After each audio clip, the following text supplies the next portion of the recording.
қарори ҳукумати ҷумҳурии Тоҷикистон аз 28 майи соли 2025 дар бораи аз вазифаи муовини раиси Кумитаи давлатии сармоягузорӣ ва идораи амволи давлатии ҷумҳурии Тоҷикистон озод намудани Зуҳурзода. ҳукумати ҷумҳурии Тоҷикистон қарор мекунад Зуҳурзода Саид Холаҳмад бо сабаби ба кори дигар гузаштан аз вазифаи муовини раиси Кумитаи давлатии сармоягузорӣ ва идораи амволи давлатии ҷумҳурии Тоҷикистон озод карда шавад. Раиси ҳукумати ҷумҳурии Тоҷикистон Эмомалӣ Раҳмон. қарори ҳукумати ҷумҳурии Тоҷикистон аз 28 майи соли 2025 дар бораи аз вазифаи муовини директори агентии таъминоти амволи махсуси назди ҳукумати ҷумҳурии Тоҷикистон озод намудани Ҳурматзода. ҳукумати ҷумҳурии Тоҷикистон қарор мекунад Ҳурматзода Икром Аҳкам бо сабаби ба нафақа баромадан аз вазифаи муовини директори агентии таъминоти амволи махсуси назди ҳукумати ҷумҳурии Тоҷикистон озод карда шавад. Раиси ҳукумати ҷумҳурии Тоҷикистон Эмомалӣ Раҳмон. қарори ҳукумати ҷумҳурии Тоҷикистон аз 28 майи соли 2025 дар бораи аз вазифаи ректори муассисаи давлатии таълимии донишгоҳи давлатии Хуҷанд ба номи академик Бобоҷон Ғафуров озод намудани Усмонзода. ҳукумати ҷумҳурии Тоҷикистон қарор мекунад Усмонзода Аюб Ислом аз вазифаи ректори муассисаи давлатии таълимии донишгоҳи давлатии Хуҷанд ба номи академик Бобоҷон Ғафуров озод карда шавад. Раиси ҳукумати ҷумҳурии Тоҷикистон Эмомалӣ Раҳмон. қарори ҳукумати ҷумҳурии Тоҷикистон аз 28 майи соли 2025 дар бораи аз вазифаи директори корхонаи махсуси давлатии ҷумҳуриявии Тиллои Тоҷик озод намудани Шарифзода.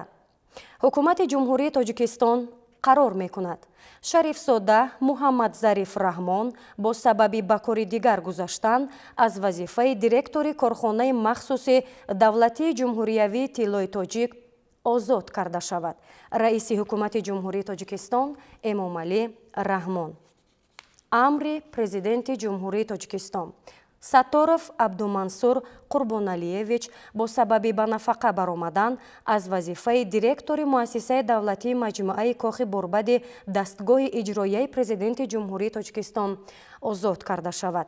Президенти ҷумҳурии Тоҷикистон Эмомалӣ Раҳмон шаҳри Душанбе 28 майи соли 2025. қарори ҳукумати ҷумҳурии Тоҷикистон аз 28 майи соли 2025 дар бораи муовини вазири кишоварзии ҷумҳурии Тоҷикистон таъин намудани Аҳмадзода. ҳукумати ҷумҳурии Тоҷикистон қарор мекунад Аҳмадзода Баҳромҷон Раҷаб муовини вазири кишоварзии ҷумҳурии Тоҷикистон таъин карда шавад. Раиси ҳукумати ҷумҳурии Тоҷикистон Эмомалӣ Раҳмон.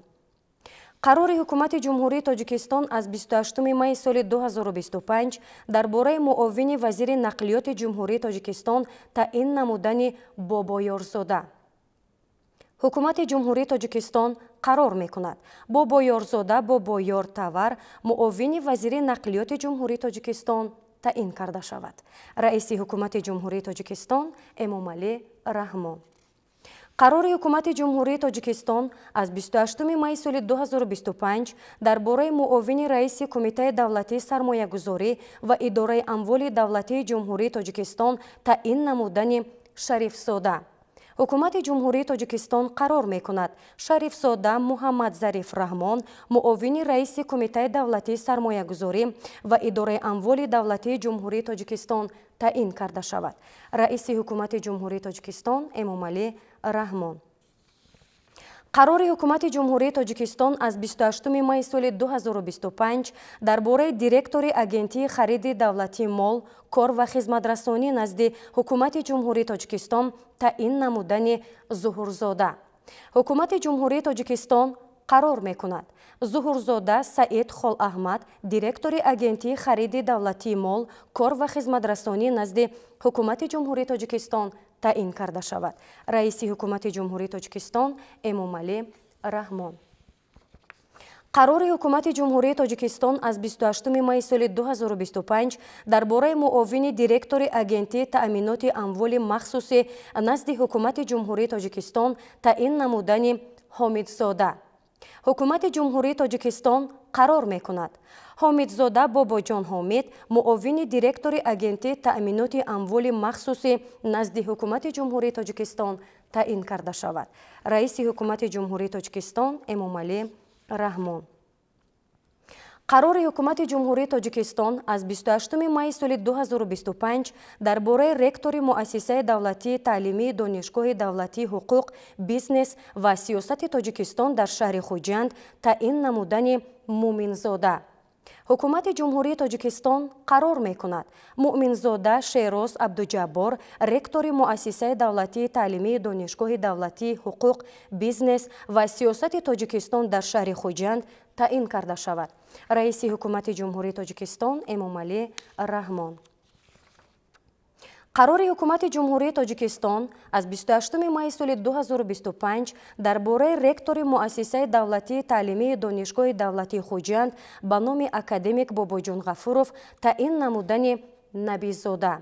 ҳукумати ҷумҳурии тоҷикистон қарор мекунад Набизода Мирзотоҳир Сайфиддин ректори муассисаи давлатии таълимии донишгоҳи давлатии Хуҷанд ба номи академик Бобоҷон Ғафуров таъин карда шавад. раиси ҳукумати ҷумҳурии тоҷикистон Эмомалӣ Раҳмон. қарори ҳукумати ҷумҳурии тоҷикистон аз 28 майи соли 2025 дар бораи ректори муассисаи давлатии таълимии донишгоҳи давлатии Кӯлоб ба номи Абу Абдуллоҳи Рудакӣ таъин намудани Сафарзода. ҳукумати ҷумҳурии тоҷикистон қарор мекунад Сафарзода Мунир Ватан ректори муассисаи давлатии таълимии донишгоҳи давлатии Кӯлоб ба номи Абу Абдуллоҳи Рудакӣ таъин карда шавад. раиси ҳукумати ҷумҳурии тоҷикистон Эмомалӣ Раҳмон. қарори ҳукумати ҷумҳурии тоҷикистон аз 28 майи соли 2025 дар бораи директори корхонаи махсуси давлатии ҷумҳуриявии Тиллои Тоҷик таъин намудани Саидзода. ҳукумати ҷумҳурии тоҷикистон қарор мекунад Саидзода Назаралӣ Муродалӣ директори корхонаи махсуси давлатии ҷумҳуриявии Тиллои Тоҷик таъин карда шавад. раиси ҳукумати ҷумҳурии тоҷикистон Эмомалӣ Раҳмон. амри президенти ҷумҳурии тоҷикистон Розиқзода Ҷумъахон Ҷаъфар директори муассисаи давлатии маҷмӯаи Кохи Борбади дастгоҳи иҷроияи президенти ҷумҳурии тоҷикистон таъин карда шавад.